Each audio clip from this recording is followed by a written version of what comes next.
Mr. Sanders of Vermont. Thank you. I ask for unanimous consent to address the body for 5 minutes. Without objection. Mr. Speaker, we should make no mistake about it. Today is a tragic day for humanity, for the people of Iraq, for the people of the United States, and for the United Nations as an institution.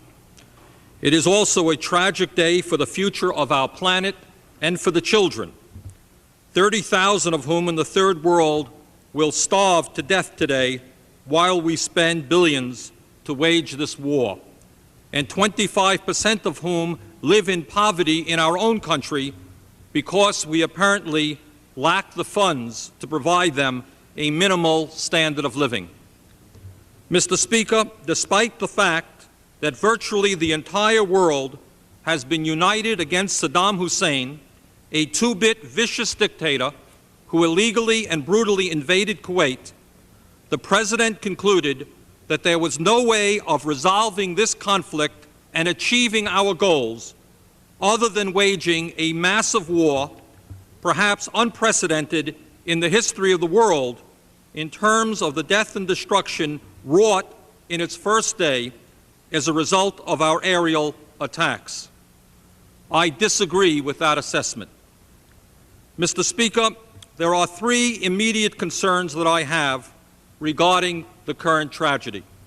First, despite the fact that we are now allied with such Middle Eastern governments as Syria, a terrorist dictatorship, Saudi Arabia and Kuwait, feudalistic dictatorships, and Egypt, a one-party state which receives $7 billion in debt forgiveness to wage this war with us, I believe that in the long run, the action unleashed last night will go strongly against our interests in the Middle East. Clearly, the United States and its allies will win this war, but the death and destruction caused will not, in my opinion, soon be forgotten by the Third World in general and by the poor people of the Middle East in particular. I fear very much that what we said yesterday is that war and the enormous destructive power of our armed forces is our preferred manner for dealing with the very complicated and terrible crises in the Middle East. I fear that someday we will regret that decision and that we are in fact laying the groundwork for more and more wars in that region in years to come. Secondly, Mr. Speaker, while there is no question in my mind that the United States government and its allies will win this war, I am not at all sure that the people of our country, especially the working people, the poor people, and the elderly, will win. The 2 million homeless people in our country sleeping out on the sidewalks and under the bridges are not going to win this war. There will be no money available to house them. The tens of millions of Americans who cannot afford health care today are not going to win this war. There will be no money available for their needs. The family farmers in Vermont who are today being driven off of their land are not going to win this war, nor will the children or the elderly, who in all probability will see cutbacks in their Social Security and their Medicare checks in order to fund it.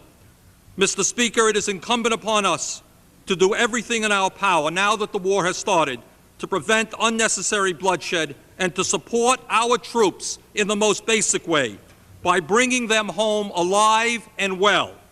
I urge my fellow members to ask the President to stop the bombing immediately and request that the Secretary General of the United Nations go to Iraq to begin immediate negotiations for the withdrawal of Iraq from Kuwait and the cessation of the war. Let us do everything in our power to stop unnecessary bloodshed. Thank you. The gentleman's time. To support the important amendment brought forth by Congressman Dellums and Congresswoman Waters. Sometimes I think that the people in this institution and in the White House are really losing contact and not knowing what's going on with the American people. In case you don't know, and you haven't seen the latest polls, the American people hold the President of the United States in contempt. They hold this institution in contempt. They hold the Republican Party in contempt. They hold the Democratic Party in contempt. They think that maybe Given all of the crises facing this country, it's about time that there was some bold leadership here and that this institution made some hard choices. And this is what the choice is about. We're spending $270 billion a year on the military, but we don't have a major enemy. I know it hurts your feelings. I know you're upset about it. I know you're hoping and praying that maybe we'll have another war. Maybe somebody will rise up. But it ain't happening. The Soviet Union doesn't exist. The Warsaw Pact is through. Who are you worried about? Iraq? Panama? Who are you worried about? I'll tell you who I'm worried about. I'm worried about the fact that our workers are seeing a decline in their standard of living. They want to see our industry be rebuilt. That's what they want to see. No more B-2 bombers, no more Star Wars. Let's make the quality products we need. Let's invest in American industry. No, I won't yield. The American people want to see our kids educated. They want a Head Start program. They want their kids to be able to go to college. They want to wipe out the fact that 5 million children in this country go to bed hungry. They want child care for their kids. They want decent education. Let's have the guts to give some leadership to this country. The Cold War's over. Let's reinvest in America. Let's support this amendment.